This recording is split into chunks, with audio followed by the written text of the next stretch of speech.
My name is Amin Fortuny.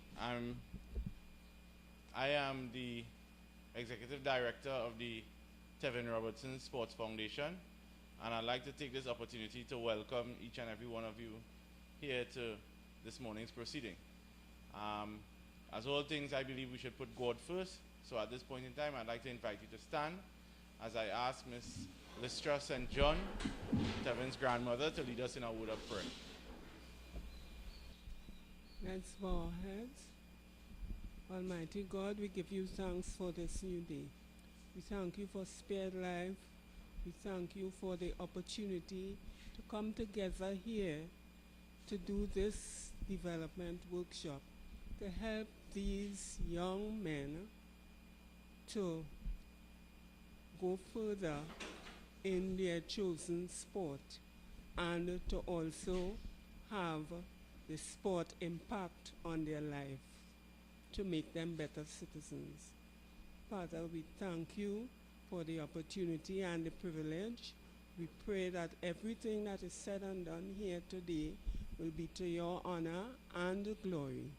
And at the end, we will not fail to give you the thanks for your many blessings. In Jesus' name we pray. Amen. Thank you very much, Ms. St. John. You can have your seats.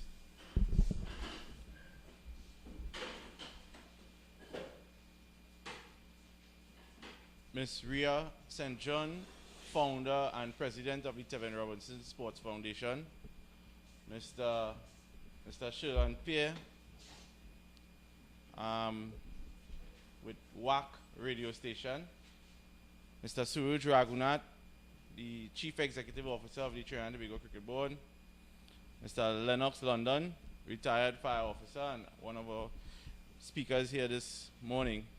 Participants, members of the media. I'd like to take this opportunity to welcome each and every one of you here this morning and thank you for making the effort to be here. Unfortunately, we had a late start due to the late arrival of some of the participants coming from Mayaro. As you know, the southeast zone is spread wide and far. We are still expecting some people from the Moruga area as well. So hopefully they will all get here soon. Without any further ado, I would like to introduce the president and founder of the foundation, Tevin's mother, Ms. Rhea St. John, to issue opening remarks.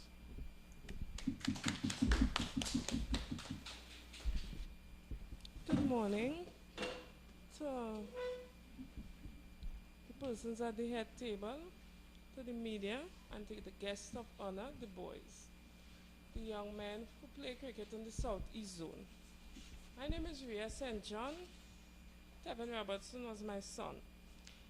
And I decided that we should have this workshop here today because I believe that it is important to progress in any area of your life in a holistic way, so that even though you are playing sports, you need to develop other areas in order to develop the sports area.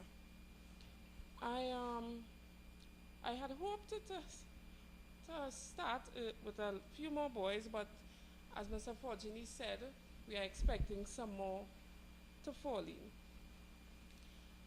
I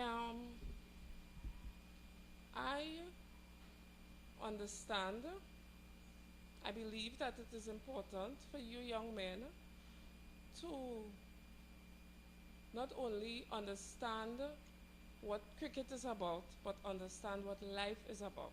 And that is why I chose certain persons to speak to you on certain topics to help expand your understanding of what it is to progress in sports, to take you to the West Indies cricket team.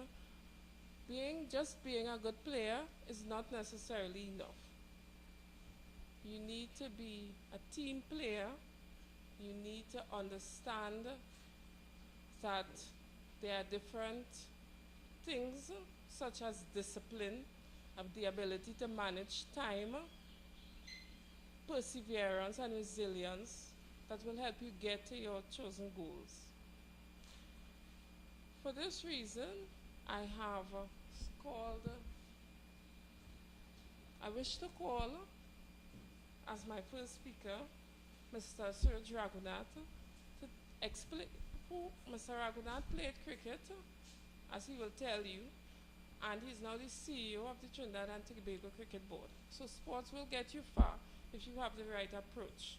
I would like to call on Mr. Sir Dragunath to now speak to you all to let you know how sports and cricket in particular has impacted his life. Mr. Sir Dragunath.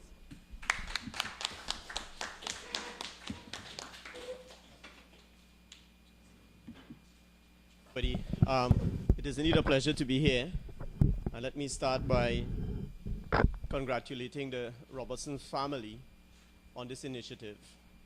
You know, life happens, but life is about how we respond to situations. Life is made up of 10% of the things that happen to you, and 90% is how you respond to those things. The Robertson's family could have taken the death of Tevin as the end of the world and not carry on. But commendations to the Robertson's family for using this opportunity to start the Tevin Robertson's Foundation. And I think they need to be lauded and applauded. So let's put our hands together for them. And a special good morning to each of you members of the head table. You know, I'm coming from Chaguanas, and when I see these 13 young faces here, I see 13 reasons for being here. And then I look further beyond that, and I realize that each of these young men have a family, and one day they would have a family of their own. So there are even more reasons for being here. So I want to thank Mrs. Robertson for the opportunity to be here. I see this as being a very significant moment in the lives of these young men, but more particularly in terms of what this foundation is about. It's easy for one to look and see, well, look, you know, we expected to have about 35, 40, maybe even 50 young men here and be discouraged. But I see so many of you here, and I am happy, and there are so many more reasons to be encouraged. You see, the thing about it is we need to understand how we see life and how we see situations. And that really impacts how we respond to things. I grew up as a young boy in Charleville, and my family was a pretty big family. I have 8 brothers and sisters. The toys that we had growing up were toys that we made ourselves. We played cricket and football on the road, and in those days you could easily play on the road because there was only one car. It would pass twice in the day. So you didn't have to worry about moving the wickets or the goalposts. So it was easy to do. We didn't have electricity. So when I wanted to hear cricket, we didn't even have a battery-operated radio, so television was out the question.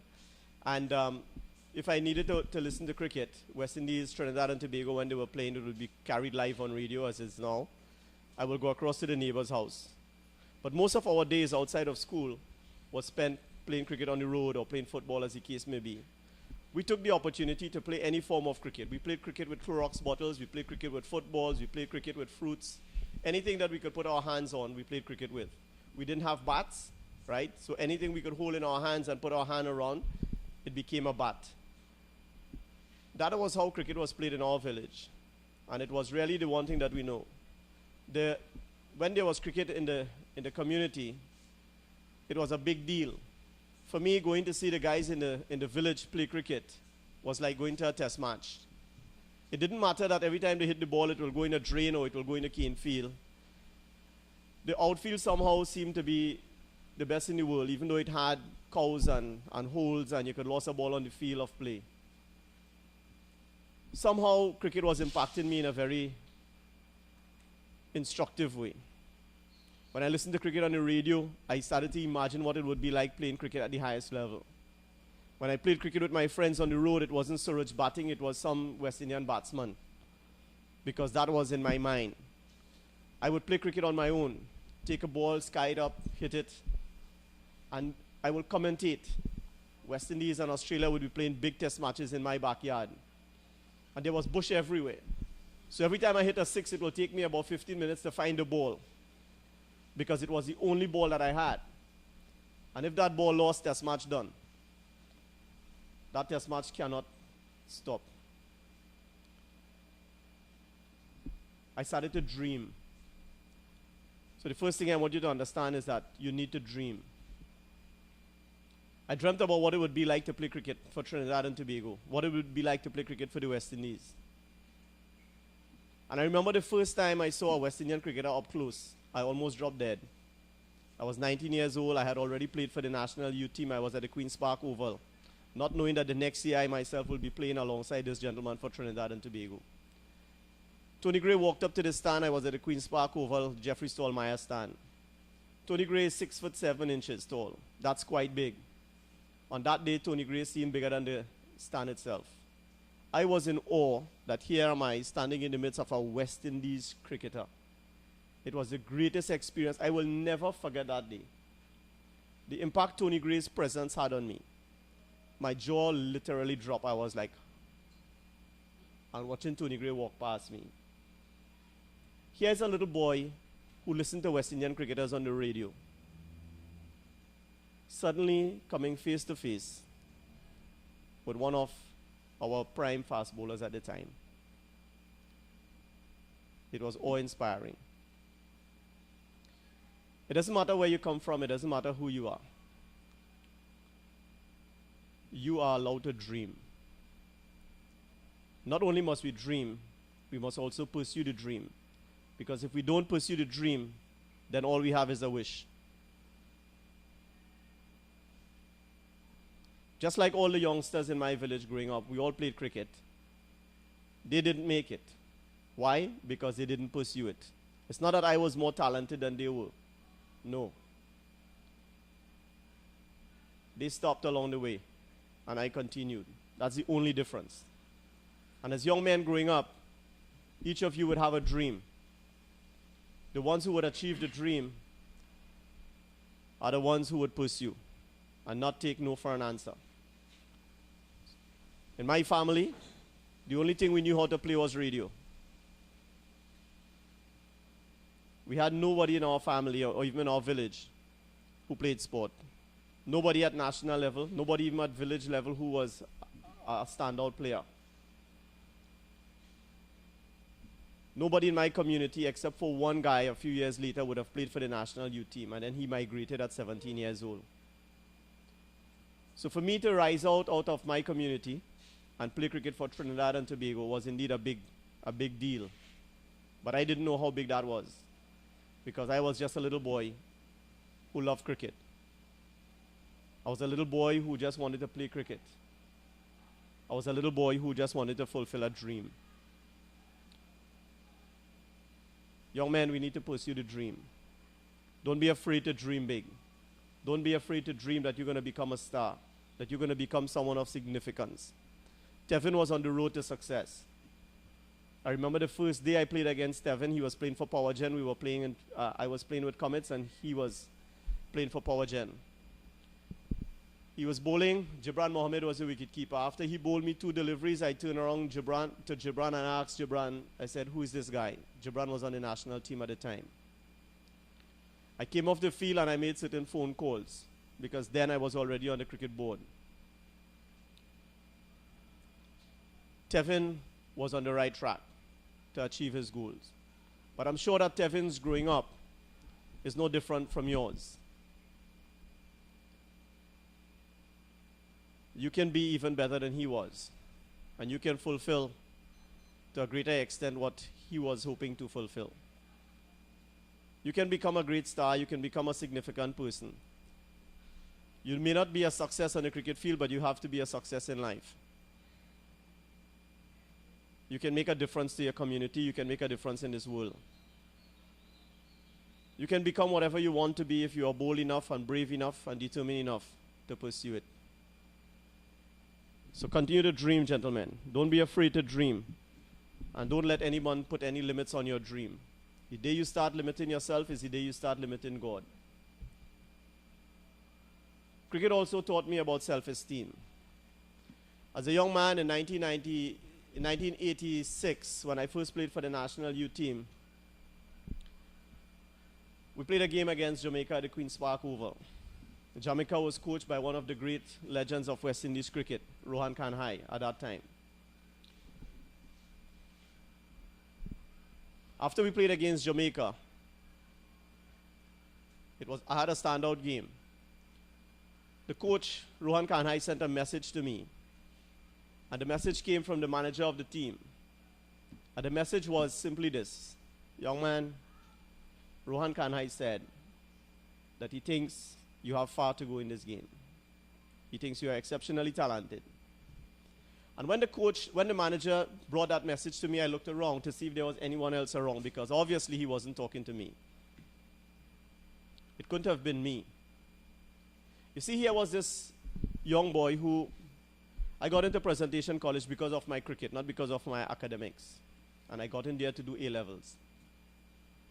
When I played cricket for Central Zone, I ripped the monogram out of my shirt pocket because we couldn't afford a cricket shirt. And I played in my school shirt. And I remembered that when this incident took place, when the manager of the team came to me and said, Rohan Kanhai said that you have a future in this game. I never believed that. Never. Years later, whilst just by trying, I made it onto the national senior team. We went to Jamaica. Another incident that I will never, ever forget. Life-changing moments.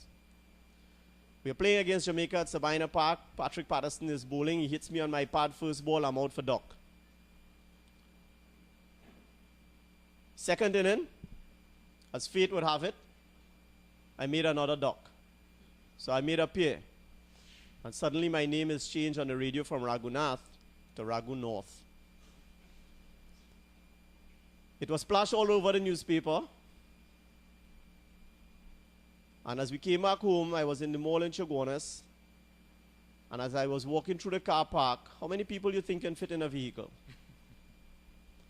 Well, this vehicle passed. Probably had 2 or 3 people in the car. But for me, at that moment, it seemed like it was like a maxi taxi. Because a guy stuck his head out of the window and shouted, Raghu North. That fell on me like a ton of bricks.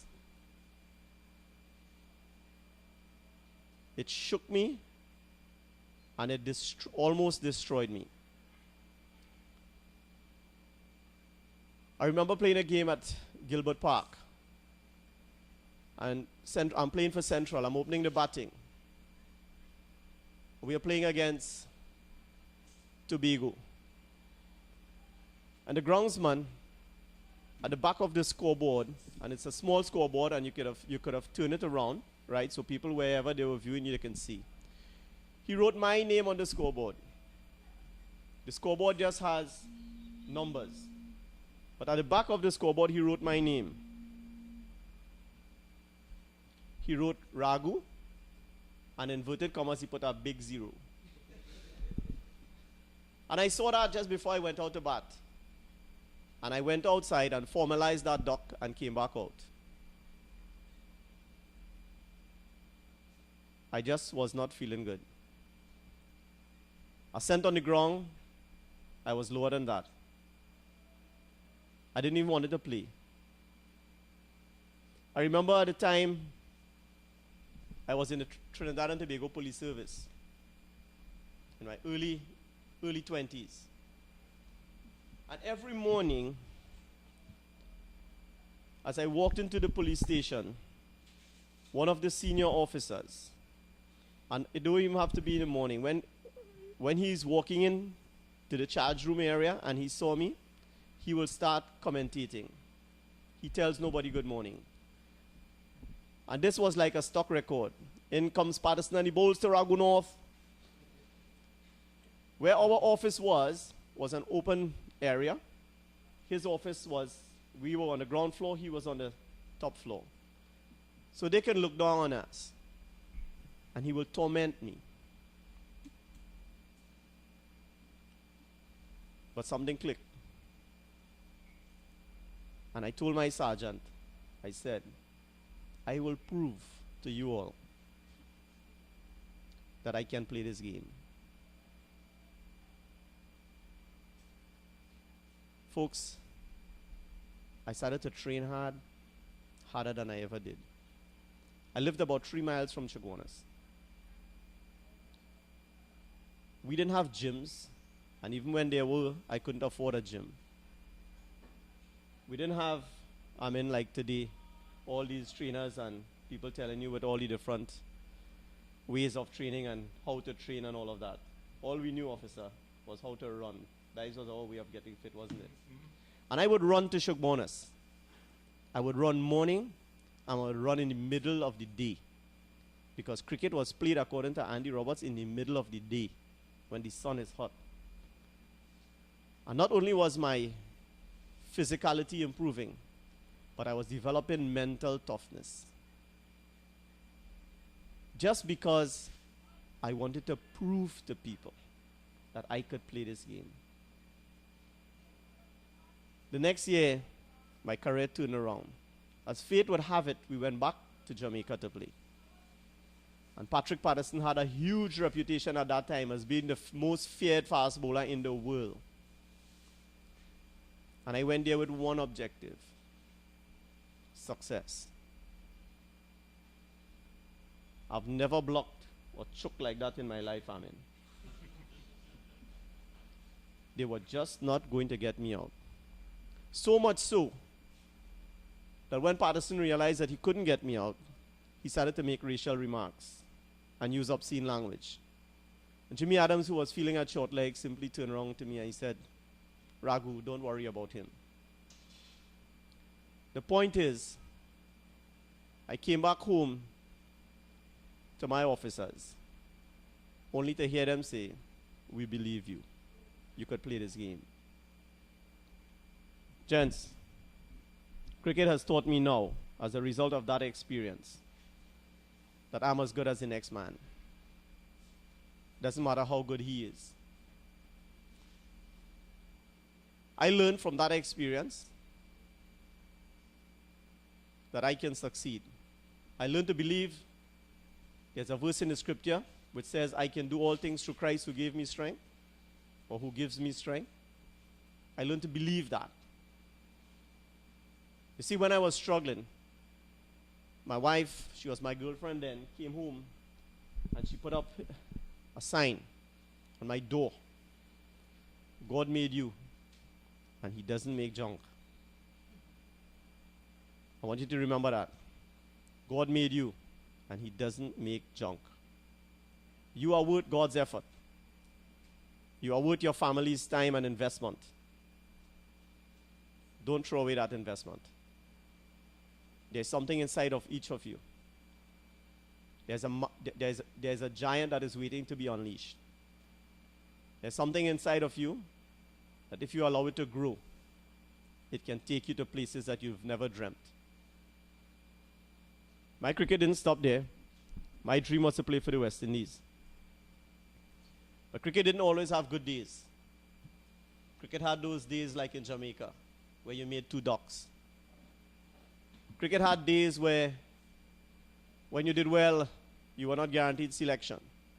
I remember making 100 runs in a trial match, trying to get on to the national senior team. I was off the team and trying to get back on. Last match before the team is selected, that's the best time to score runs. I made 100. I'm not out. The selectors signal, "Raghunath, come out. We've seen enough of you." So I'm smiling, because I'm guaranteed now they just called me out. The team is selected, and guess who is not on it? Raghu North. Did I give up? Can't give up on life. You're going to have bad days. You're going to fail exams. You make mistakes. Do you end it there? You don't. A few bad days does not make up your life. A few bad days does not complete the year. Because there are also good days. The days when you score runs and your team win. The day when you pass the exams and you celebrate. The day when nice people enter your life. There are many good days. But there will be bad days. Don't let the bad days determine what you achieve in your life. Let the bad days simply fuel your determination to succeed. Use the bad days as energy in your tank as fuel in your tank to climb higher mountains, to strive for excellence. You are going to have bad days in life, not only in sport. We're all going to suffer our down moments.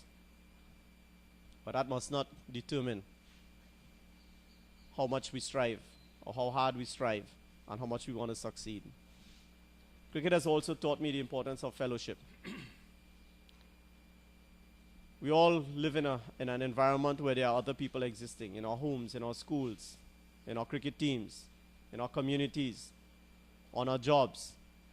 None of us are existing on our own. It's important that we learn the importance of fellowship. We must esteem each other highly as well. Don't tell the other person that, or don't even in your mind entertain that they are not better than you are. Don't tell yourself that you are better than everybody else, that they are not good enough. Treat everybody as equal. On the cricket field, you need others. If you're a bowler, you need somebody to take your catches. You can bowl the best ball, hit the edge, and the keeper or slip drop it. You might as well have bowl a long hop and get it hit for 4.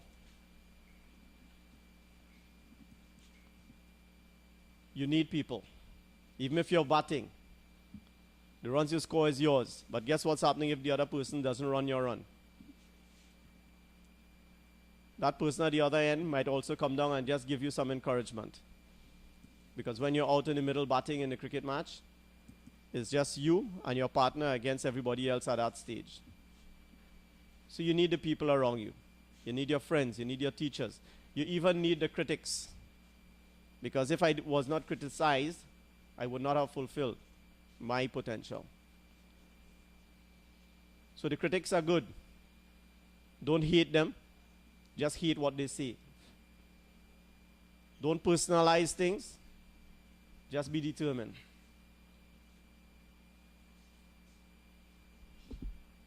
In all my days, I've learned to draw closer to God.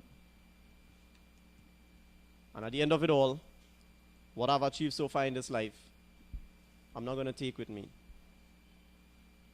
But what I leave here on this earth is more important. You are no different from me. What you leave on this earth is going to be very important. God has become a very profound and prominent part of my life.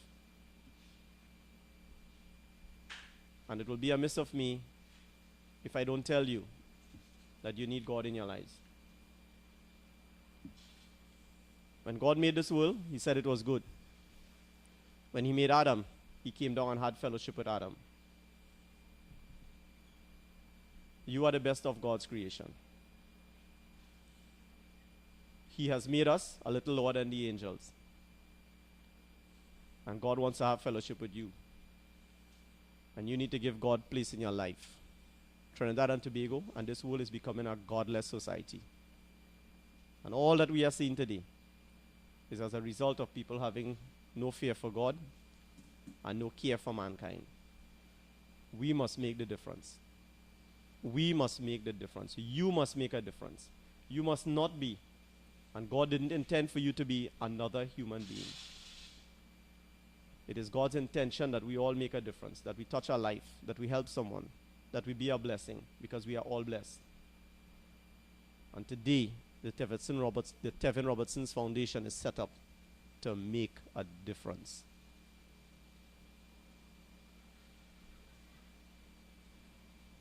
My career hasn't ended. I might not be playing cricket anymore, but there are still things that I'm striving for. If a little boy who didn't have equipment, who never believed in himself, could have grown up and played cricket for the West Indies, if that little boy wants to continue to dream, that little boy can achieve anything. Not only have I pursued a cricketing career, after cricket I've pursued an academic career. I'm not just the CEO of the cricket board because I have played cricket. I'm the holder, and I'm saying this with humility, of 2 master's degrees. When I first applied, I got in, let me just retract. I went to a junior secondary school, Chaguanas Junior Secondary School. I did not go to a senior secondary school. I went to a private secondary school. I got 6 O-levels in 2 attempts. I'm not a bright guy. I got into Presentation College to do my A-levels because of those 6 O-levels that I had, but more so because of my ability to play cricket. I wrote A-levels. I passed GP and economics with a very low grade. After I stopped playing cricket, by then I was in my early 30s. I applied to the University of the West Indies to get in. Obviously, they're going to refuse my application because I did not meet the minimum entrance requirement. As fate would have it, God answers prayer. 2 weeks after they refused my application, they called me and told me that they are reconsidering because of my background and work experience. They would admit me. So I was admitted into university in 2005. In 2006, I have 2 kids. The bigger of the 2, he was diagnosed with cancer. That just made us a closer family. He's 16 years today. He's doing it. He's writing CXC. Thank God he's well. But I pursued my academic career. Because of the circumstances surrounding my entrance into university, I was doubly determined. I had to repay the person who spoke on my behalf so that I could have gotten in. When I graduated a couple years later, 3-4 years later, I won the award for the most outstanding student. Then I pursued a master's degree in sport. Again, I won the most outstanding student award. I pursued my master's in sport. I also did a master's in business administration at the same time. People seldom do one master's degree. I was doing 2 master's degrees simultaneously, whilst being fully employed, very much involved in my church, and still playing cricket. How I did it? I've learned from cricket that if I want to succeed and I manage my time and I pursue, I will succeed. Tony Harford, one of the renowned radio personalities in Trinidad and Tobago, he's also a sport promoter. I asked him one day, I said, Tony, how it is you are so successful? And he said to me, Suraj, when I get into something, there's only one result. That was a nugget. I took it and I've kept it in my back pocket everywhere I go. When I get into something, there's only one result, and it is the result that I want. The confidence I have now is such that whatever I want to do, if I decide to do it, I'm going to be very successful. It's as simple as that. It's not dependent on what. Of late, there has been a lot of detraction coming my way. There's a gentleman on radio who has found Suraj Raghunath as a nice soft target. I don't even give his program credibility by listening to it. But people have been telling me, and I'm smiling, because a friend of mine told me that people don't throw stones at fruits that trees that aren't bearing fruits. So keep pelting the stones, people. I'm smiling. I'm happy. People don't criticize those who are not doing anything. They criticize the people who are working.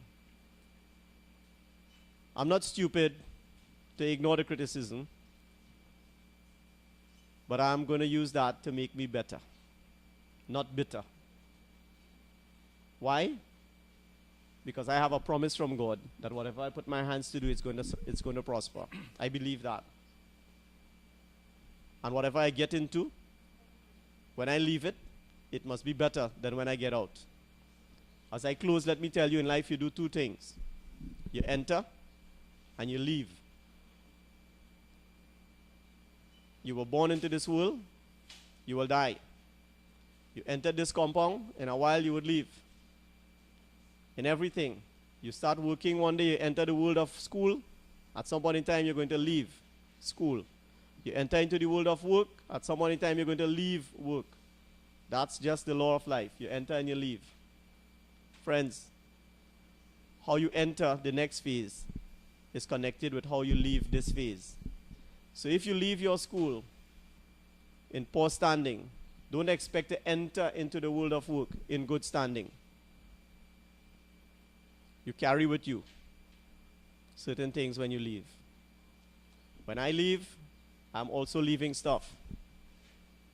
And I hope that when I leave here today, I would have left that impression on you. But as I leave, I'm carrying with me a great memory of you all being here. And I thank you, Mrs. Robertson, and the Tevin Robertson's Foundation, and all of you for being here today. Do have a good day. God bless. Thank you very much, Mr. Raghunatha.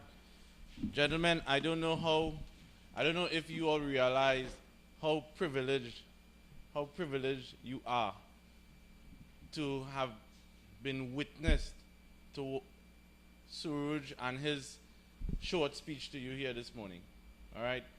He left so much inspiration for you young cricketers, for you young men, young citizens of Trinidad and Tobago.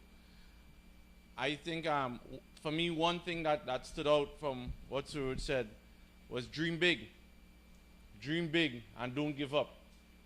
All right? Let me ask one question. How many of you here actually see yourself playing cricket for the West Indies in the future? Raise your hands. Show me by a raise of hand. One.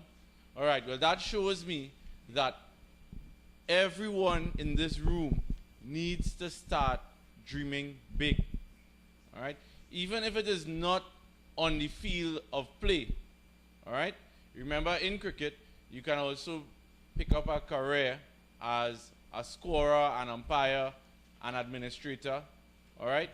And even if cricket is not the way you decide to go later on in life, the lessons that you learn from the game, discipline, teamwork, respect, those are lessons that you can take in life. All right, gentlemen? Suraj mentioned to you that his playing career, he spoke as though his playing career was over, as though he kept referring to his playing career in the past tense. But for those of you who do not know, Suraj is still an active player. Up to the last season, he played against the team that I coached. I was a coach at Musai Sports Club, and Suraj showed up at the National Cricket Center to represent Aliscon Comets, and he did pretty well, age considered. Just a few house announcements. Firstly, let me start off by apologizing for the absence of a representative from the Minister's Office, the Member of Parliament for the Muruga Tableland constituency, Mr. Clifton Dikoto. And would also like to, at this point in time, to insist that participants please switch off your cell. Now, moving on to our next speaker, Mr. Lennox London is a retired fire officer, and he has decided to give up his time to be here this morning to share with you some of the secrets to success. So, at this point in time, I would like to welcome Mr. London.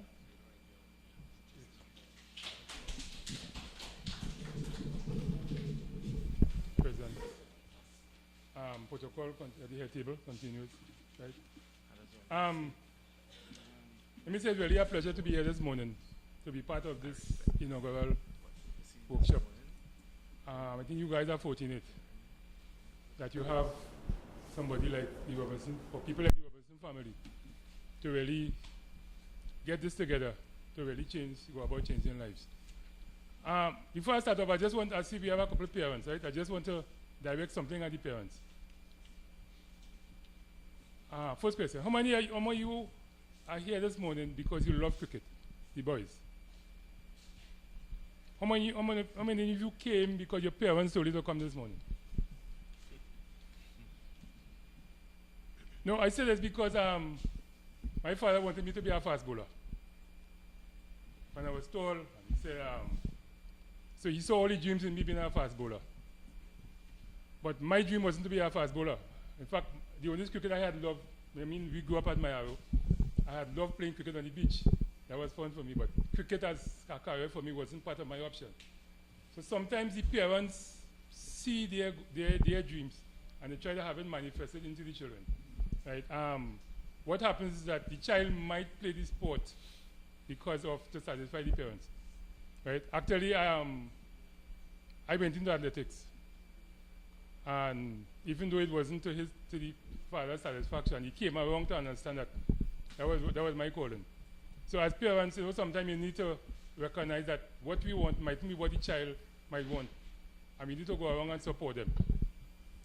So I'm from Princeton originally, right? The Gonga course there, when we got involved in sport, used to be the home, meaning that you come from school on evenings and you head down there. So you had cricket, you had all the activities taking place. You used to have competition, footballers vying for a spot while cricket going on, athletics taking place. Right? But the sportsmen that came out of there was because of a certain determination. And listen to what Stuart said, it ties into what goes on in the country districts. And my last stint recently, as part of I like to say live sport, and anytime I say part of the live sport, people watch me in a particular manner. But I don't dwell on the negative of it, right? I mean, what we did and what was coming out of it is that sports and culture was the way you're reaching the young people into the country, right? So I'm involved not so much in sport, I'm more involved in culture. How many people here listen to music? How many people hear music and listen to music? Some people hear music and don't listen. Right, so I'm going to put on the voice of a calypso, and I just want you to listen. And then I have some questions. When I put my presentation, you have some questions to answer based on Suraj's presentation. Because if you open the folder, you will notice there are some little lines, some papers with lines, right? And there are also some pens given. You know what the pen's for, right? I know what the paper for. So you're supposed to marry the pen with the paper. Okay?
Right, so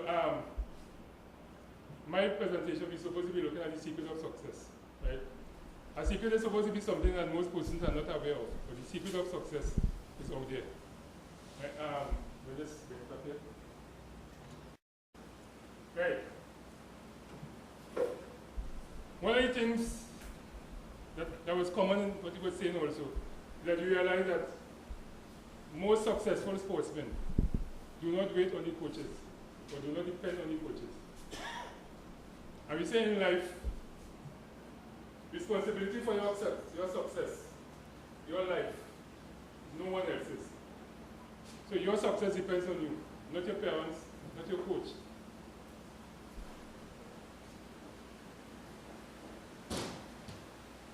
Right, so first thing we must remember, you need to take 100% responsibility. Right, so taking 100% responsibility, as you said, as the slide says, means that we are committed to finding a solution to the challenge we face. And what are some of the challenges you will face, you feel like going, if you get involved in sports? Some of your challenges. Somebody.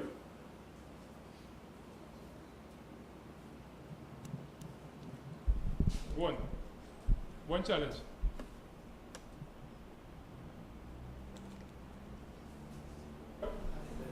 A dip in foam.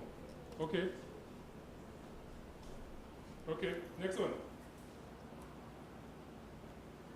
If you remember the presentation of Mr. Rabuna, this year could have been his final destiny.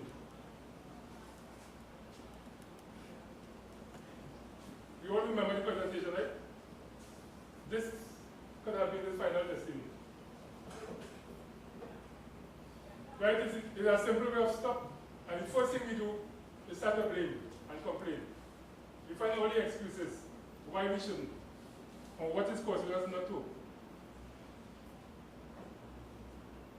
Excuses or excellence? We never said excuses and excellence. So it means that excuses cannot mix with excellence. So you decide which one you will go. If you want to be successful, you decide which one you're going to choose.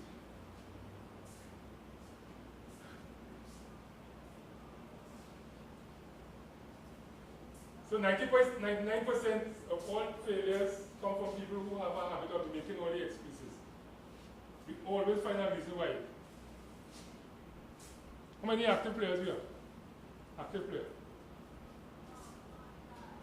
Right now, in cricket. What time you get up on morning? On morning. Mm-hmm.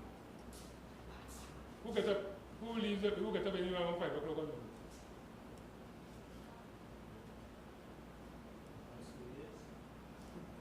Remember, the thing you look at is what are you willing to sacrifice for your success? Something, so this is something you were saying. Most of the people who became successful in the services were people who were committed to sports. People who had that discipline, because the sports give you that level of discipline that will carry you through life, carry you through your academics. I don't think we didn't have the facility of texting, of all the distractions that are there. Now the distractions are there, but it doesn't mean that you have to get caught up with the distractions. You need to have the discipline to know that this is where I want to go, and this is what I need to do to get where I want to go. So it could mean wherever you live, having to get up 5 o'clock, 4 o'clock in the morning to probably put in an hour training or 2 hours training before you head off to school, right? Or even when you start to work before you head off to work. And then it means when you come home in the evening, you will have to sacrifice the time between getting your academics together and not waiting to say, well, I can't study because I have to train, or I can't train because I have to study. Because one thing I will tell you, when you leave Trinidad or you get a scholarship and you go away, there are no excuses for failure. If you fail in your academics, then you will not be able to be on your team, on your school team or your sports team. So you have to realize from now that you have to start the discipline that you have to marry into. So you have to decide what am I going to sacrifice for my success. Right? Like opposite forces of a magnet, we say success and excuses just refuse to work together. Right? They simply cannot coexist in either one or the other. So what is the solution? Right? We have the power to make things better and produce the result we really want. Right? You're not doing it, as I said, to satisfy your parents. You're doing it because you want to be successful. Not to say, well, the father will be happy. Yes, we're really happy when you are successful, but you have to be happy that you are made the effort and you have been successful in whatever venture you decide to. What are the two easiest things to do? Right? right, where we do not get the results we want. Question. Two easiest thing to do when you do not get the results. Somebody from the back. No, two easiest thing to do. No, not what. Two easiest thing that we will do. Okay, we didn't make the team. So what is the first thing we'll do? Right, one of the excuses. Right, we start to put blame. Either put the blame on something or on somebody. Right? And then we start to complain about it. So it's easy to try to pass the blame than to try to sit back and go into retrospect to see what will have caused it and try to put solutions to avoid it happening. We are going. E plus R is equal to, we call it the law of life. If you truly understand this law of life, like we say, you will have complete control over your destiny. Event plus response equal outcome. Right, question. Everybody listen to Soul, right? Given his experiences, and all his life experiences he gave us in sport, what was the event that could have changed his whole life? What was the one event that could have changed his whole life?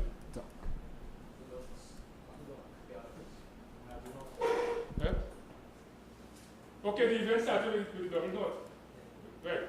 How did the outcome change? Or how did he expect in the event? How did he get the expected outcome that he worked on?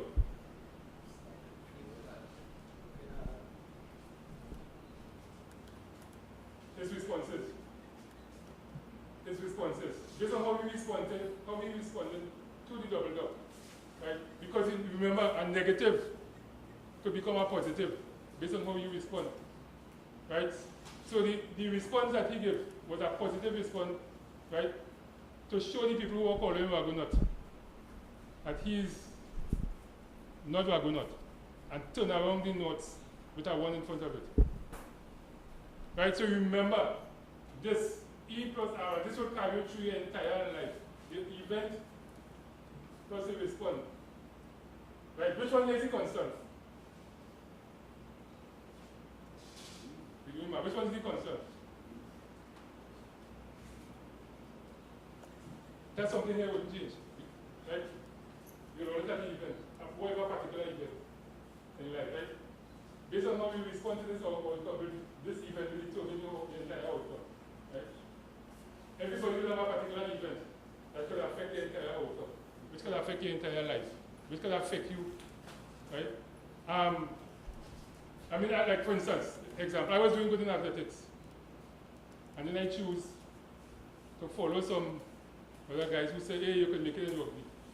Because you're fast, and rugby like a fast winger. So all you're doing is on the wing, the middle feed the ball to you, and you run down and touchdown. And then you went to be able to play. Not realizing there are other guys who have also a plan for a fast winger. So when I collect on the outside, and you're coming down, the other man is especially targeting the winner. So as you come along, you just touch your arm and trip you. And that will have been the end of my athletic days. Right? Because I choose to go into another sport, which you taught at the time. So that whole thing affected my whole athletic ability. Left me with an injury for life. Right? So which are still, a ligament injury. Yes, it was looking nice, you were looking nice, you were running on the ball. But it should have been focused, and that will have bring you back into focusing on exactly what you want to do. Right, so if you do not like the outcome you are getting, there are two basic choices you can make. Right, one, you can blame the event for the lack of results. Or two, you can change your responses to the event until you get the outcome you want. Right? And that right here could be the end of my presentation, because that right here is the secret of success. You taking charge, you taking hold of the event and turning the outcome based on your responses. Right, so you said decide what you want. The number one reason people do not get what they want is because they are not clear about what they want. We spoke about focus, we spoke about goals. You need to start writing down your goals. Right? If you get involved in cricket, then you're supposed to be thinking at the highest level. Right? you need to start, I am getting involved in cricket because I will. And we never, and as of today, CAN apostrophe T supposed to be no longer in your dictionary or no longer in your vocab. Take on the T and you remain what? What do you mean? I can. So you always affirm the positive. When you get up one morning and you look into the mirror, what you see, right, is that specimen that God made. There were only one like you. So I am the best. I love what I see into the mirror. Some people will say that you're mad, you're talking to yourself, but you need to be speaking to yourself to affirm it, that every day you are the best. You are getting involved, and be honest to yourself, right? If you have been forced into it, you need to say immediately, well, look, Dad, I think I really like cricket. I think I like this other area of sport that I want to get involved into. Than to try to go through it, do it, right? And you wouldn't be putting yourself wholeheartedly into it. What could happen? You could get injured. So you need to be honest with yourself. You need to have a good rapport with your parents, and they will understand. But do not give up on sports. Do not give up on sport. It complements your academics and it prepares you for life.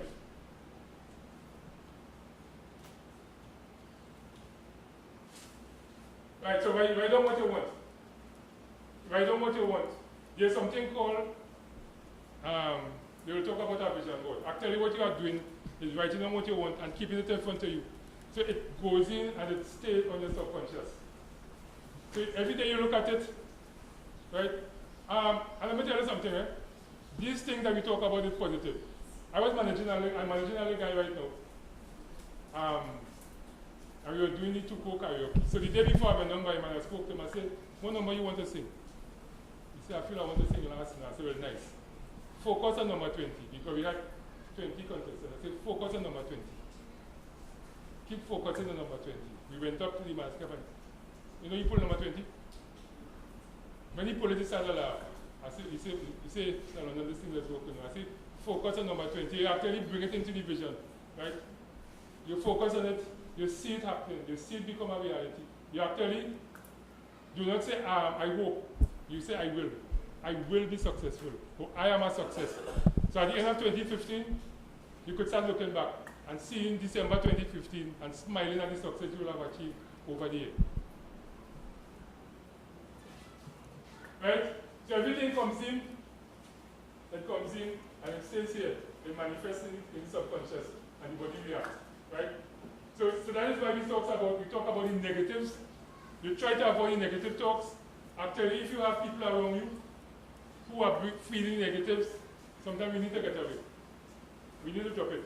Because the negatives are weight that pulls you down, it keeps you back, and it prevents you from going any further. Right? You need to start hanging out with people who like minds. We say like minds, think the positive thoughts.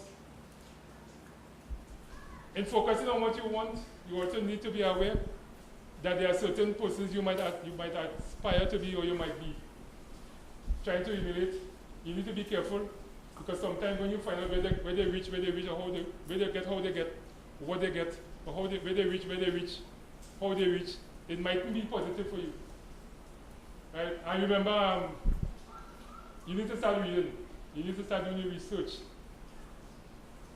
Right?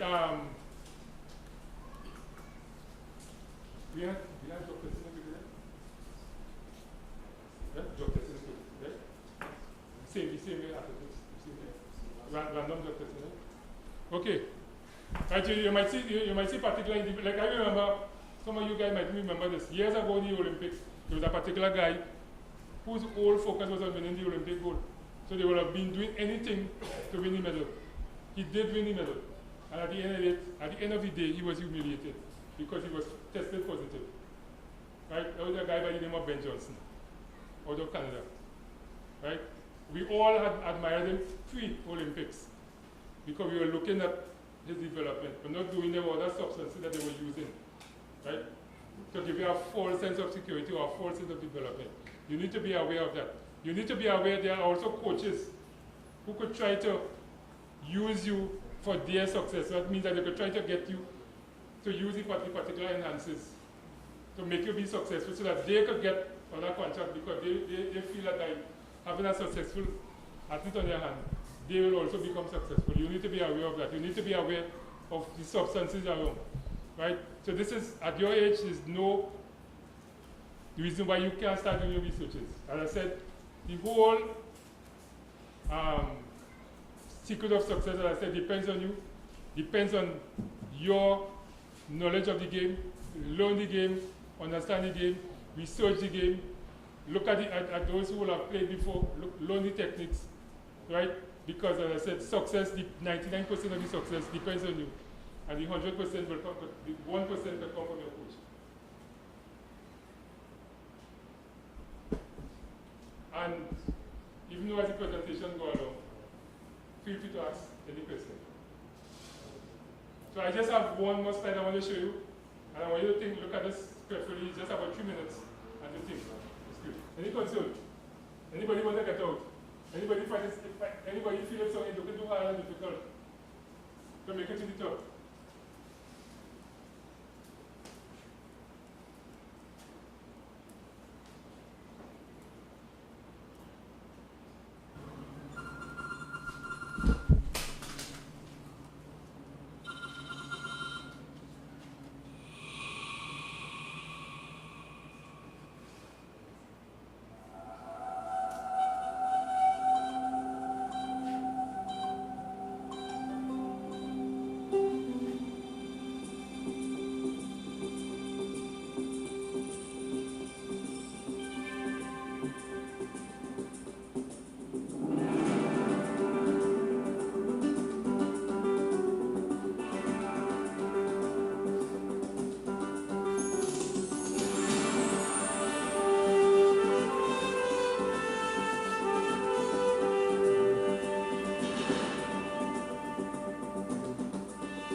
So let's push it. It was a pleasure being here.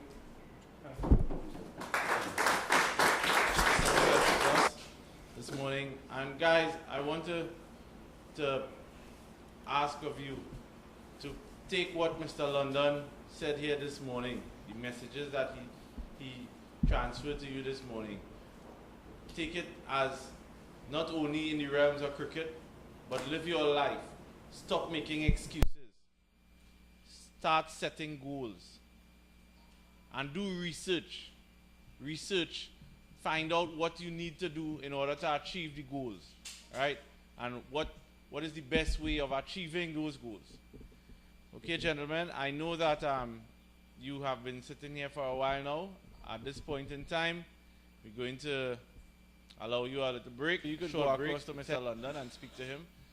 Here you have the opportunity to speak to our former West Indies cricketer, Mr. Suraj Raghunath. I'm sure that Mr. Raghunath would love the opportunity to share some of his experiences with you all. Mr. Raghunath is a very busy person, as well as the other speakers, I'm sure. But you know that the national team is preparing for the regional, the Najiko Super 50 tournament, which is being hosted in Trinidad and Tobago. And the national team is in preparation, is in high gear. So he took time off from his busy schedule to be here, as did the other speakers. So again, we want to thank you for that. So at this point in time, we're going to break for 10 minutes. And then I hope that we will be enthused to hear the final speaker, who will be addressing the topic of balancing sports and academics. And seeing that each and every one of you are in secondary school at this point in time in your life, I think it's imperative that you listen carefully to what Mr. Pierre has to say. So we're going to break for 10 minutes. Okay, welcome back, everyone. I'd like to go forward with the second part of this morning's proceedings. Our next speaker has a master's degree in sports development, graduated from the University of Trinidad and Tobago. He's a former national table tennis player, and he's a resident from Arima. All right, so he covered some distance to get here this morning to be with you. The topic that he is going to be addressing you on is balancing sports and academics. A topic that I think each and every one of us here can relate to.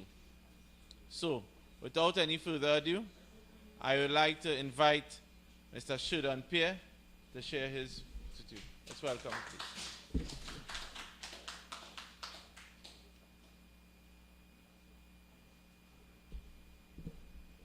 Good morning, everyone. I'd like to say thanks for the opportunity to speak to you all this morning. You know, despite the circumstances, you know, it's always good to learn a few words. First of all, I just want to start off with something different. I want everybody who's sitting next to each other. I want you to look to the person next to you. I will look to the person next to you and ask them why the parents named them that name. Why you think your parents give you that name? I'll give you a few seconds to do that.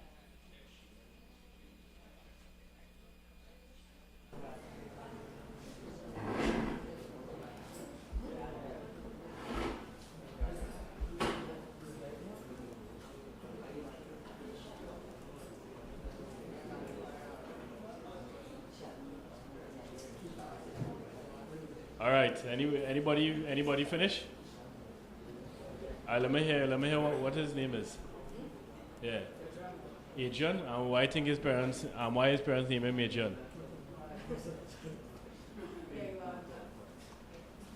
What's his name?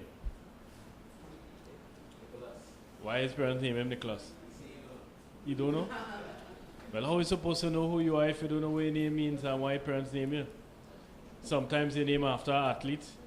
Sometimes your parents liked a name, or it was a favorite actor or actress. it's important to know, to me, identity is one of the most important things because you have to know who you are if you want to know where you want to go. And another important thing is something called, someone taught me something called an elevator speech, which is a speech for just about 30 seconds. Imagine that you're in an elevator with somebody, say your favorite cricketer, or someone that's going to sponsor you, your event or something, and you have 30 seconds with them. You have that 30 seconds to sell yourself to your sponsor or to speak with your favorite cricketer or the best cricketer ever lived. If you're in the elevator, Brian Lara, what would you tell him? You know, tell who you are. You know, you have to impress him. So these are things I learned. Well, as mentioned earlier, my name is Shridan Pay. Well, sport has always been a part of my life. I started playing sport. A senior citizen guy, he started a table tennis club in Derby called Derby Youth Table Tennis Club. My brother was a national player, so it was easy transition for me. And I fell in love from the very first sight. Started playing at the age of 8. By 10, I made the national junior teams. I was able to go to a few countries, Barbados, Guyana. I went to Puerto Rico twice. Later in juniors, I went to the US Open for table tennis on 2 occasions. So, through sport, you know, I was able to do a bit of traveling. And then at the age of 16 or 17, I got a team scholarship at the UTT, University of Trinidad and Tobago, for table tennis. And I did my certificate in sports studies, then my BSc, and an international master's in sports for development, which is a fairly new field. Also, the past few years, I've been able to travel a bit through sports as well. And it all started 2013, you know, I had a job and my friend called me, he's like, you have 2,500? I said, 2,500? I was like, probably. He said, well, let me go St. Lucia and watch the Trinidad now, the T20 finals. I said, all right. I said, let me get back to you. He said, nah, you had to tell me now. We had to buy tickets now. I said, buy now, take holidays, boy. He said, so then I went to him. I said, boy, let we go. So the Wednesday night, I made the decision. The Thursday morning, I didn't tell anybody. I tell them I was going. And then I tell my parents later in the night I'll go in St. Lucia in the morning. Thank God my parents are good parents. So Friday morning, we left St. Lucia to watch the T20 finals, you know. Trinidad, that's the last time Trinidad played as Red Force in T20 version. So it was really nice. And I didn't know, and then right there on the plane, you know, I got an email. Yeah, you're going to Bahamas. I said, going to Bahamas for Human Rights Education Conference. So I was like, Bahamas? I was like, sure. When I got back, I got a call from the permanent secretary, I wouldn't say the ministry, and he told me that, well, yeah, we're really excited that you're selected based on certain stuff, you're recommended to go. So I say, no problem. That's just about a month before the conference. Actually, the conference was going to end Carnival Sunday, so, you know, I was a bit skeptical, but I say, you know, knowledge, you know, it's knowledge always there. You always have to get more information because knowledge never ends. So within a few days ago, the Bahamas, the people were calling me. Thank God the organizer was a Trinidadian, so she understand how last minute we are. And then with 2 days ago, no more calls from the ministry. And you know, I was a bit devastated, but my parents say, hey, what? We'll put up. There's a good opportunity, so you'll go ahead. Came up to about 3,000 US because the conference was at Hilton. The funny story is, I didn't know we were staying at the Hilton. So when I came off the plane, you know, I told the taxi driver, hold on. I know the conference in Hilton, but I don't know where I'm staying. And then I went in the line and I said, excuse, is my name on the list for the conference? And my name was the last on the list. No room, nothing, no roommates, nothing. So they said, well, all we had was suites available, 350 US a night. I said, but I only have 600 US a night for a week. So I said, all right. I said, I'll stay for the night. You know, the bed was huge. You know, it couldn't cover the bed. A big TV, everything. And so I spoke to the woman anymore. I was like, I only have $600 and I don't know if I could stay in Hilton. I'll probably check a cheaper hotel. So she said, well, we'll see what we could do. Then I came up with that plan. I said, yeah, what? I'll have to be friendly or meet nice people and stuff. And then I got a roommate, and we shared rooms. So, you know, that was a good experience there, you know. So, that's in Bahamas now. And then later on, my former lecturer at UTT, her name is Jay Mafukitsi. She's from Canada. She lives in many parts of the world, Africa as well. And she said, well, I just recommend you to come Greece. I said, Greece? She's like, yeah. She said, we're working out some stuff and see if we could pay for you and stuff. But we'll send emails to so and we'll see what will happen. Then again, I had to pay the way, so it came up to about 30,000. So once again, you know, the support of my family and stuff. We had a few curry, barbecue, and you know, I mean, I was grateful because, you know, I had Greece. So Greece, and we stayed at the Olympia, which is old Greece, ancient Greece. Olympia, which is the first Olympic stadium, which is a few thousand years BC. I think 1492 BC. So I mean, that was historic. It was tears almost came to mind because, you know, this is where sport really started, in a sense. You know, the Olympic Games, and you know, to set foot on the track and to see the amazing scenes and stuff. It was really amazing. Just a little boy from Trinidad going there. So the conference was really nice. I was a bit taken back being the only dark-skinned person at the conference. And so many countries were there, so many languages you were hearing. You know, people from Sri Lanka, Trinidad. Most of them, they know where I was from. Well, the Asians know because, you know, just say Trinidad, they say Brian Lara. I know that's easy. Europe, you think football, they say Dwight York. So these are things how when you go on a world stage, the most important things is sports and culture that you highlight your country for. You know, you see cricket. From the time you hear Asia, you mention cricket. Europe, you talk about football. You talk about carnival for the US. I mean, these are things we need to highlight and promote a lot more, because these are things that give Trinidad and Tobago the identity. These are things that we need to push a lot more, invest a lot more in, you know, in my humblest opinion. So, Greece was amazing. Then now, a few months later now, I heard I'm going to Paris. I said, no. I said, I can't put my parents through that. I said, I'll have to take a rain check. And then everything was paid for, just my flight. And then, thanks to Ministry of Sport, they paid for my flight. So I had the opportunity to go to Paris. And this conference was about sports and education, balancing sports and education.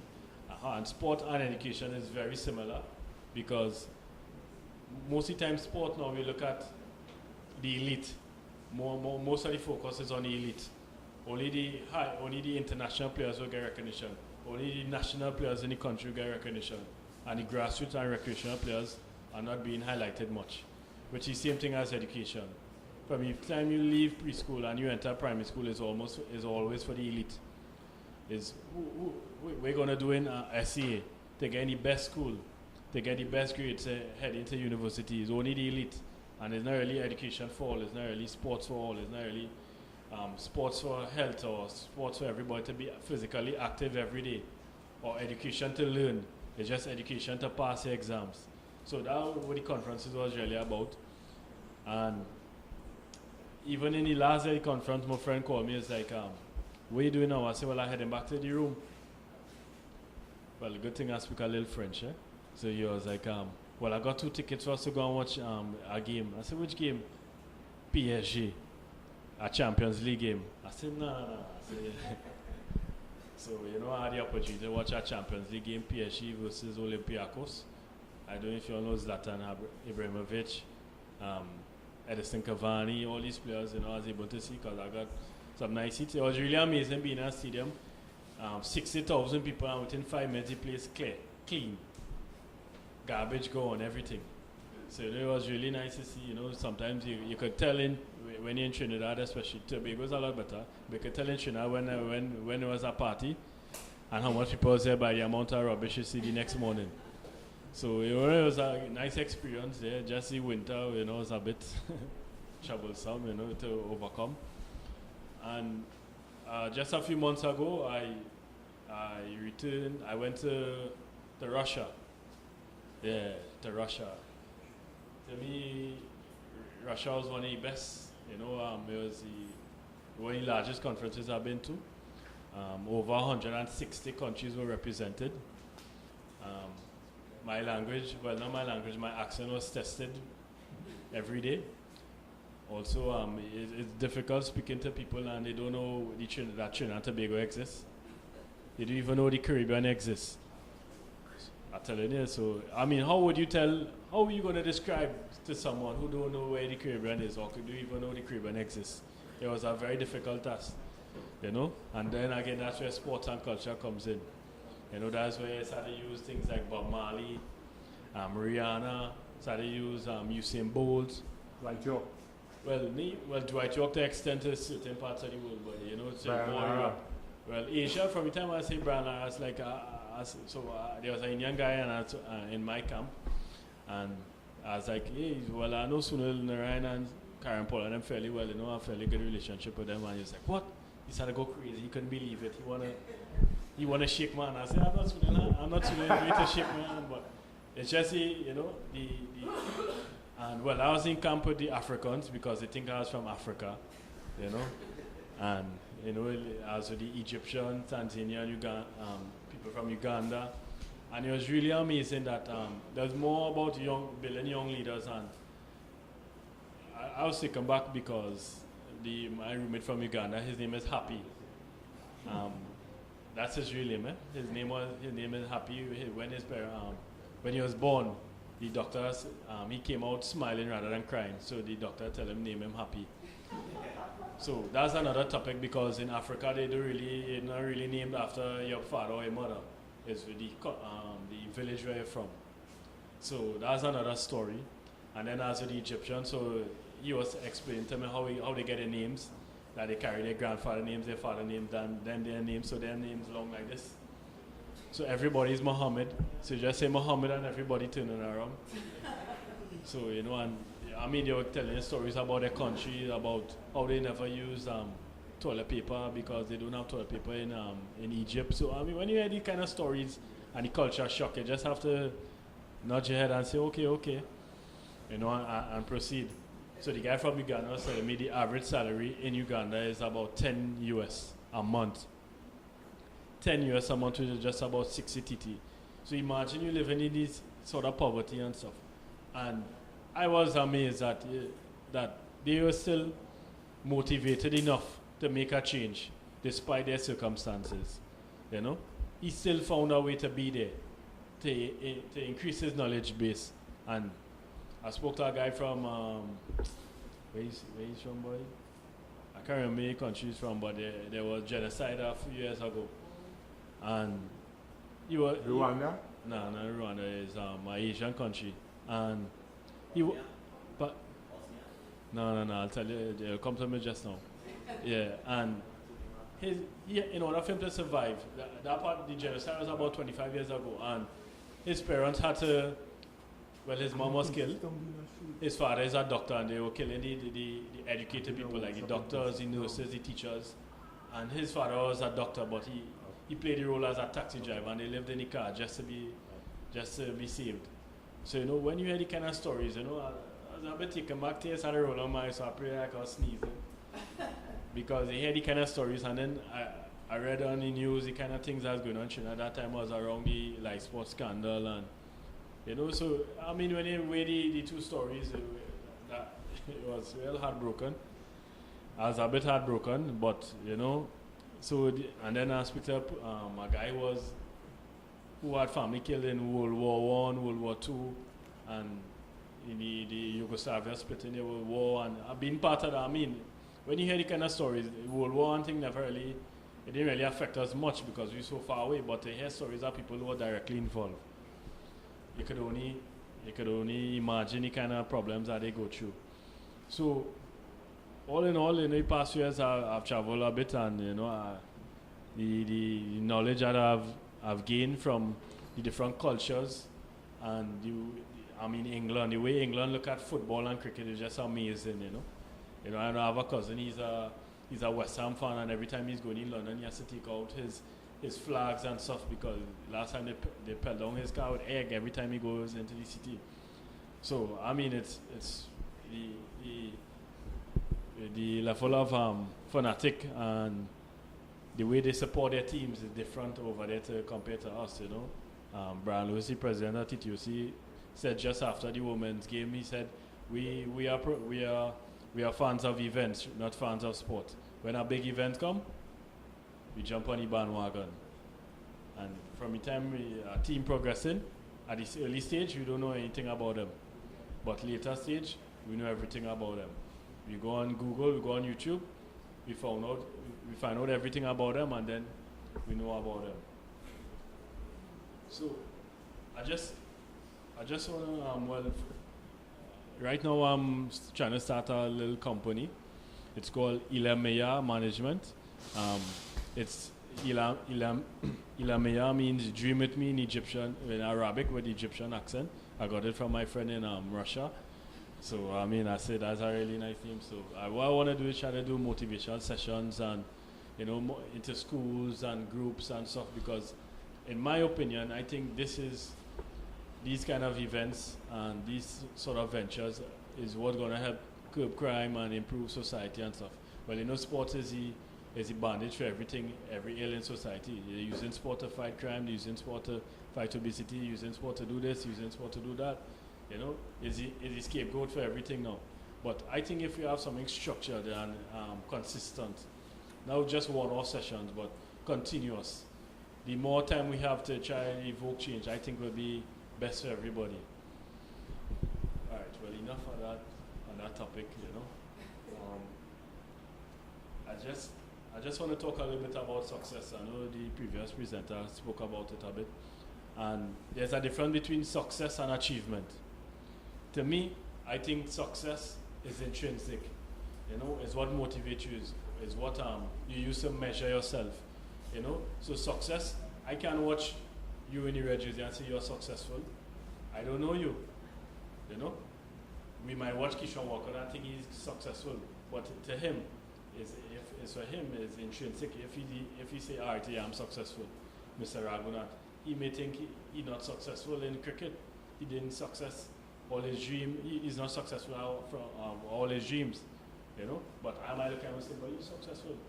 That is one mistake we make. Success is intrinsic.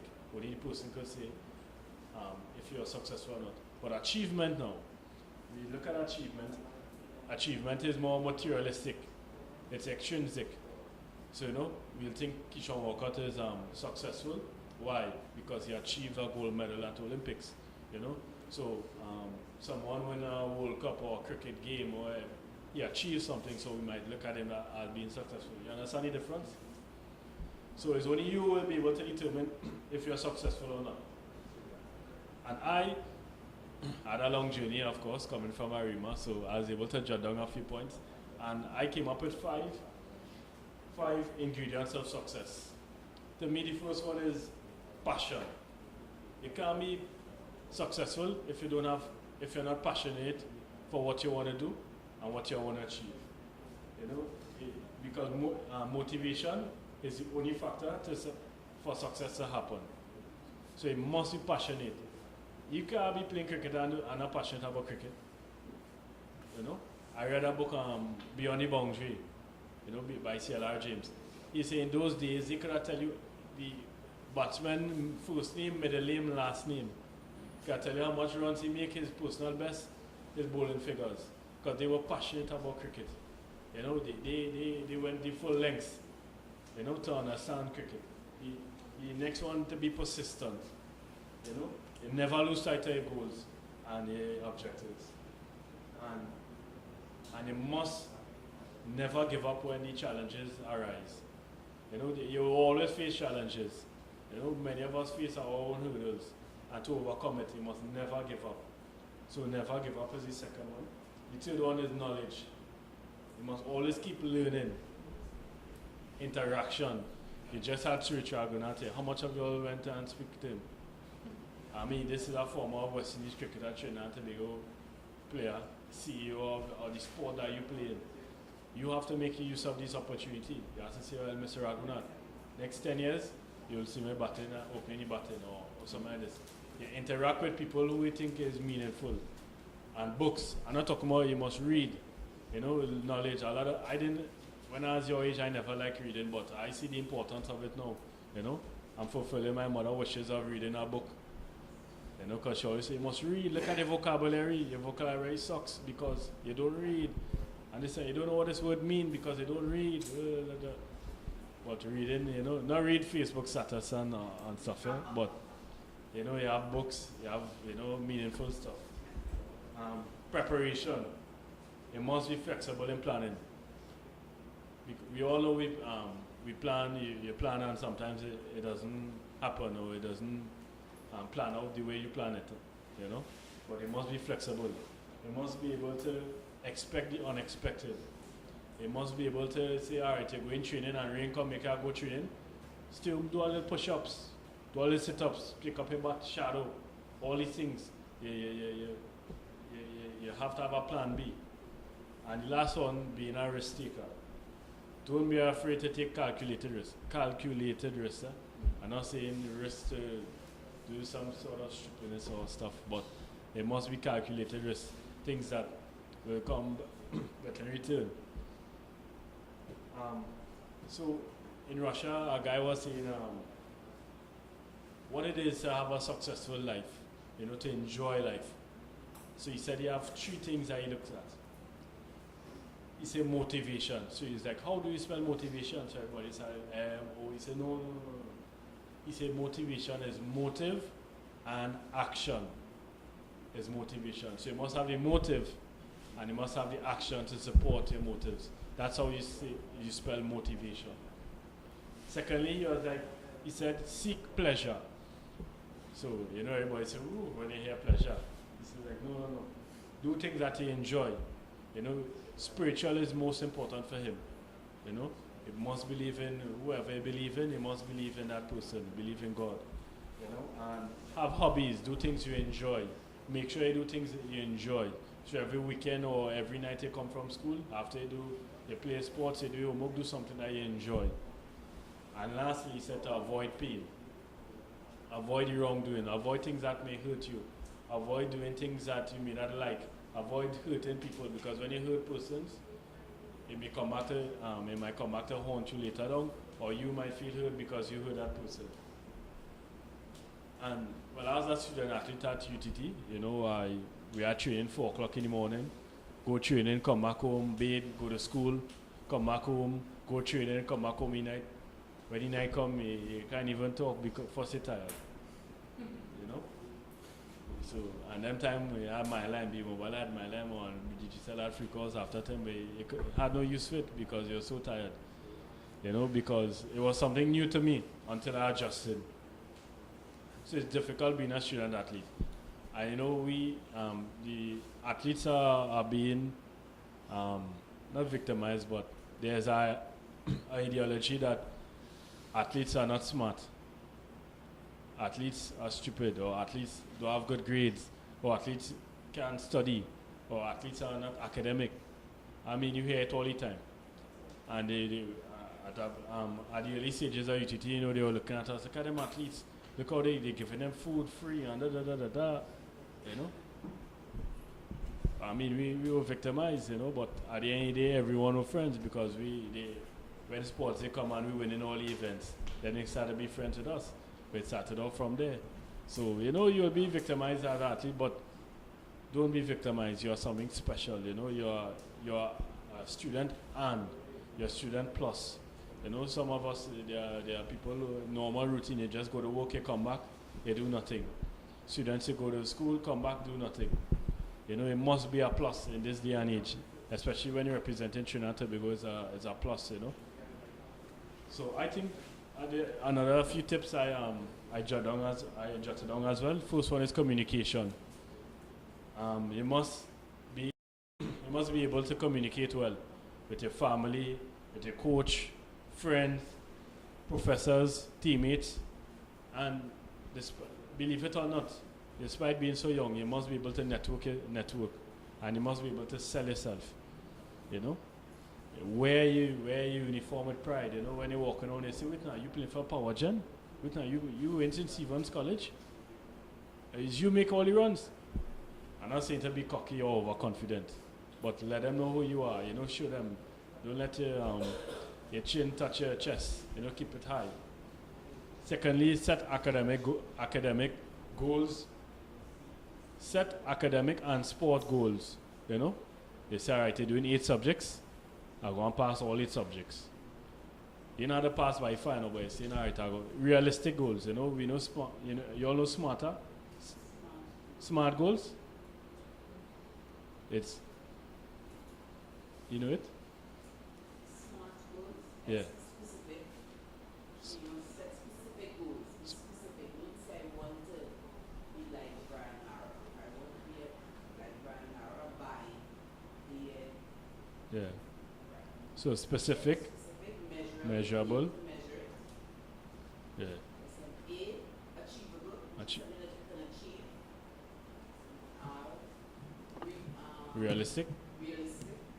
And T, time bound. Yeah. So smart. You remember smart. So say specific, measurable, achievable, realistic, and timely. So you know you can't set goals that you can't say, well, I got many West Indies team within a few months. Next step, 2 years. That's impossible. It's impossible to be in West Indies within a month to be not just a youth player. Well, it's not impossible, but it's highly unlikely. So it must be specific, right? So we set academic goals and sporting goals. All right, for this cricket season come up, I'm going to make 200 runs, take 10 wickets. You could do it.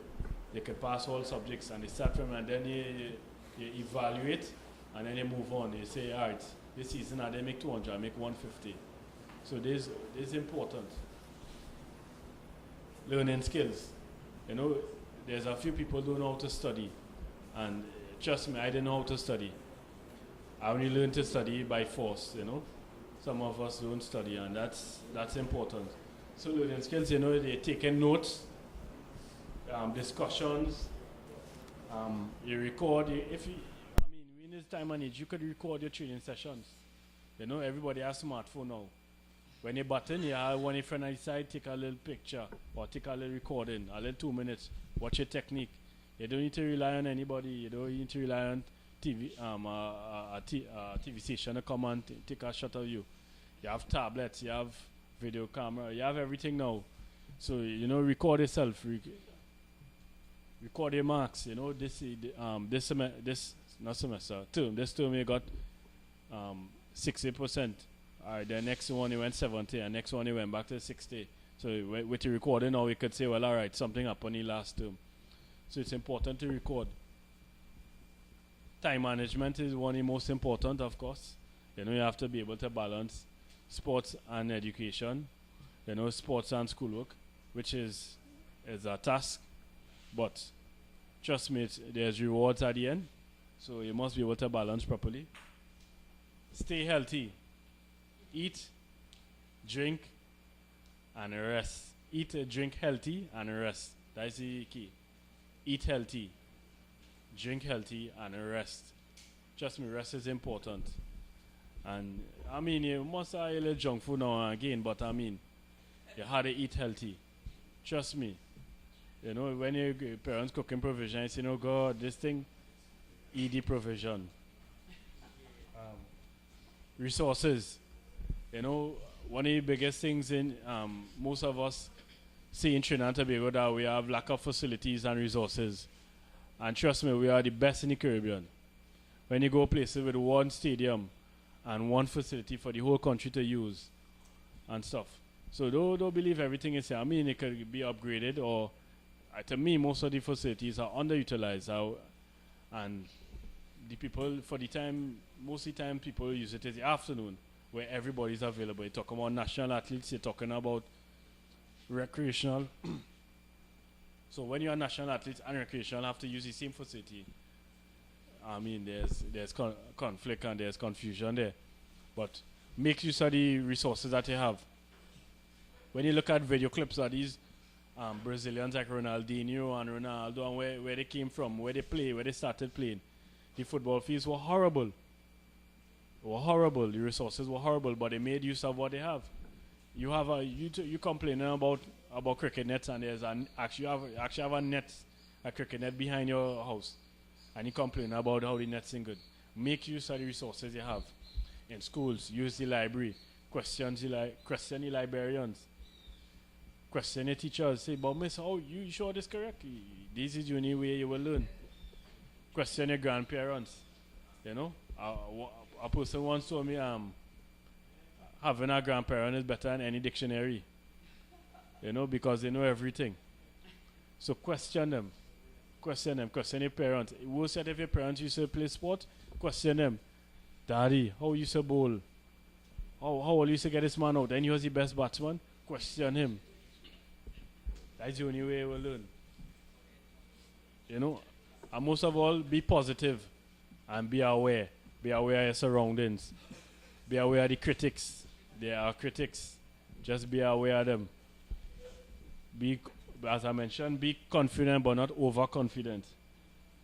And it's important for us to, as young men coming up, to really fly the flag high of being athletes with academics, because there are few of us, but they're increasing, they're improving. The numbers are steadily increasing, but it's important for us to continue to increase the numbers of student athletes.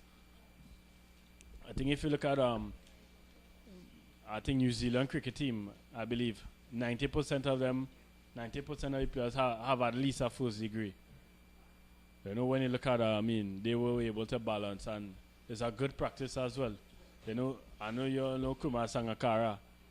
He's a lawyer. He has a law degree and stuff. You know, so you all who watch basketball, Shaquille O'Neal. He has his PhD. He's a doctor. You know, in business, I believe. Because when I think he spent, when you're just signed in the NBA, he spent about $1 million in a month or so, and his agent said you will never be able to survive after your career, and he took that upon himself, and he did his academics, and so the academics probably not bringing the money, but he still challenged himself, you know. So it's important. And just before I mention, this all started when I got a phone call from a friend. You know, his name was Imtiaz Mohammed. He told me when he told me let's go St. Lucia, and since then, you know, there was a progression, and we went to St. Lucia in the ending up of January. I think it was January 20th was 2013, and April 21st. You know, we were supposed to go out, and apparently I got a phone call, you know, from Leonard Simmons, the cricketer. He was his roommate, that he passed away in a car accident. So, you know, it was similar circumstances, you know, which really, I wouldn't say motivated me, but really inspired me to be here right now. You know, the circumstances we hope could have been better, but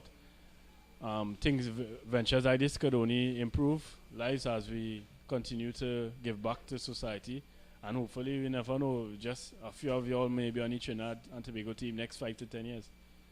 And my friend last Facebook status, I'll close with him, his Facebook status was dream big, work hard, and surround yourself with good people. That was his last Facebook status. So if you use that, you know, you could go through life easily. So in closing, I just want to give Ms. Riada's jacket. I'll ask her to open it out. I went for this morning, you know, I begged her. You could.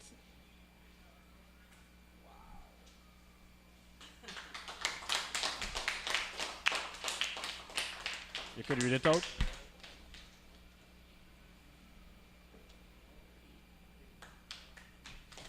To make out our signature. Who can make out our signature?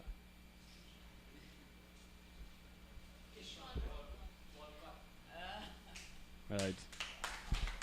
And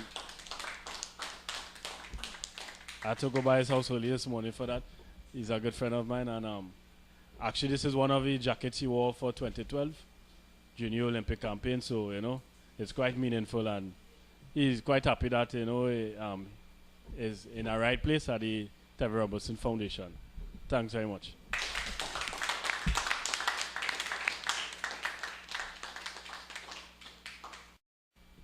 Pardon? Why did your parents put Sheila? Yeah, no. Actually, they were going to name me Sudan after a saint. And then my mother was like, no, I ain't like how that song. And then, so she added H, so Shudon, and that's how I got the name Shudon. And my middle name is Jessel. I think my grandmother came up with a name. I don't know where she got it from. I think it's some African or I don't know. I'm not too sure, but I believe it's along those lines. All right, then. Thanks very much. Okay, folks, that was the last of the speakers. I just wanted to say a few things before we have lunch. As you all can see, lunch is here. I don't know how many of you are passionate about cricket and believe that you can reach to somewhere with the game. When my son was 3 years old, he said, I'm going to play on the West Indies team. And he believed that. He believed that he would be good. For Christmas and birthdays, we would buy remote control cars. And he had a car at 80. I bought it when he was 3. And when he was 18 years, someone else destroyed it. It was good because he never played with it. He would get a comb and a soft drink bottle cover, and he would play cricket. So then, when we realized he wasn't playing with any of the other toys, we had to buy cricket gear. We had no choice. We had to buy the bat and the pads and all the cricket gear. And then he would go outside. I'm talking about a 4 or 5 year old. And he would bat the ball against the wall for hours in the hot sun. He's bowler, batsman, wicketkeeper, fielder, everything. Because he believed that he would be on the West Indies cricket team. I took him to the Oval when he was 5, and he sat through the whole game. He knew all the West Indian players and most of the Australian players, and corrected me when I didn't know who they were. I also think that if you are going to make a sport, if you intend to play a sport, it doesn't have to be cricket, any sport, and you intend to be serious about it, in order to know where you are going, you have to know what came before you. So you go to the library. I know young people now don't like to read because they have a phone and a tablet and computers, and they can pull up the information on your tablet and your computer and on your phone, and you find out who Frank Worrell was, and who Larry Constantine was, and who Curtly Ambrose was, and who Courtney Walsh was. Any of you know who of any of these players at that time calling? If you don't know, that's not good. You need to know what came before you. Because when you're aspiring for greatness, you want to be the best. So then you have to know what was the best before. You can't be better than something if you don't know what it is. So you have to know. And you apply that same thing with academics. You go into the now, I remember when I used to go to school, I did very poorly at maths because I just didn't like maths. And your teacher will come to school and she will teach maths. She did maths, so that's how she could teach it. You sitting down in the class and not paying attention, not doing her anything. She passed maths. So, one of the most important things to know when you intend to succeed is that you have to decide what you want. My son decided when he was 3 that he was going to play on the West Indies cricket team. And I am sure that if he was here, he would have been on the West Indies cricket team by now. I am positive. You decide what you want, and then you decide how much you are willing to put into it. Because, as Mr. Lennox was saying, things happen. You go to play a game, you make a duck, your partner, them laugh at it. They say, boy, you see the reason we lost the game, boy. And you could decide to take that, internalize it, and then you begin to feel badly about yourself. And then the next time you go out to play, make a next duck. Because you're thinking about the first duck that you make. So, you have to decide to, as one of the speakers said, you take the criticism. People will criticize you. Nobody is perfect. You don't say, we out, the man didn't run fast enough and that's why the wicket, we lost the wicket. If he was running, from the time you start pointing fingers and laying blame, you already fail before you even start. So you take whatever happens to you, and your reaction to whatever happens to you is what determines the outcome that you get. And if you want to play cricket and you are here because you are interested in cricket, then when you leave here, you take what the speaker said. Mr. Raghunath he came from humble beginnings, but he got far because of cricket. And because he believed that he could. And he had something to prove. Now, he had something to prove to other people. But I think it's more important to prove something to yourself. So you know what you want, and you tell yourself, I'm going to get this. And then regardless of what other people say, you go out and you get it. And you prove to yourself that you can. I think that is one of the secrets of success. Proving to other people is okay, But I think it's more important to prove it to yourself so that when you're finished, you feel good about yourself. So, somewhat, the next man might say, yeah, all right, he not so good, he not so hot. But once you know you're giving your 100%, and you know that you are good at, that is the best you can do, then that's good enough. So, before we could break for lunch, I hope that you all took from what the speakers were saying and internalized it. I saw a few of you writing. Hope I wasn't passing notes and writing things that not I hope you were writing what was being said, because it had some really important messages in there that would take you not just through. Some of you play cricket in schools, some may play cricket in clubs, but it will take you past that. Those things important to know. Take you past cricket on the Trinidad and Tobago team, cricket in the West Indies, and not only for cricket, but important to know for life. So, anybody want to ask anything? How many of you actually knew Tevin? Okay. And I'm sure you you all played with, you all kind of young. You all didn't play with him.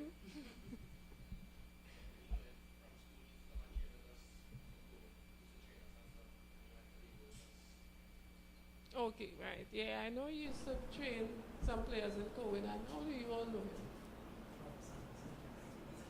From what? Well, I know you know him. Okay, and what did you get from when, as a coach, what kind of?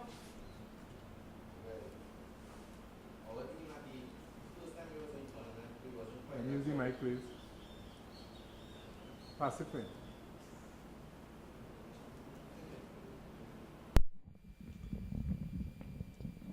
Well, at the beginning of the tournament, our team, it was the first time we was in the tournament. We wasn't that well and prepared and stuff. But Tevin always had faith in us. He tell us to do our best and we will succeed. And after our poor start to the season, we had 4 losses. When Tevin and our next coach came along, everything turned around and we end up staying in the tournament. Okay, and you see how important it is to believe? It's also, because he believed in you, you began to believe in yourself. And that's why you succeeded. Anybody have any questions? Well, I don't know your names, but you knew him. What did you know of him? What? Finally shy, you know. I'm shy. I surely saw plenty home. You don't want to talk? Okay. But did you like him? Did you like him? Was he a likable person? Yeah. I guess it's probably because of some of the things that the speakers here would have said. He probably internalized them. And what do you think? Yeah. Okay, so that's a good enough reason for you to do it too, right? Okay. Anybody have any questions? I took your contact information. If you all are serious about cricket, then I will be contacting you all. If you all are serious about cricket and there's any way that the foundation can assist you all, we'll be glad to do so. So I guess now we break for lunch. I feel a little quiet because I'm a little hungry. I feel so. Well, first before lunch, and you can't say no because you're not getting no food unless you do it. All of you, come out in front here. We'd like to get a picture of you so that from now on, forever after, you all will have a picture somewhere. The first participants of the Tevin Robertson Cricket Foundation Professional Development Workshop. Come out front.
To me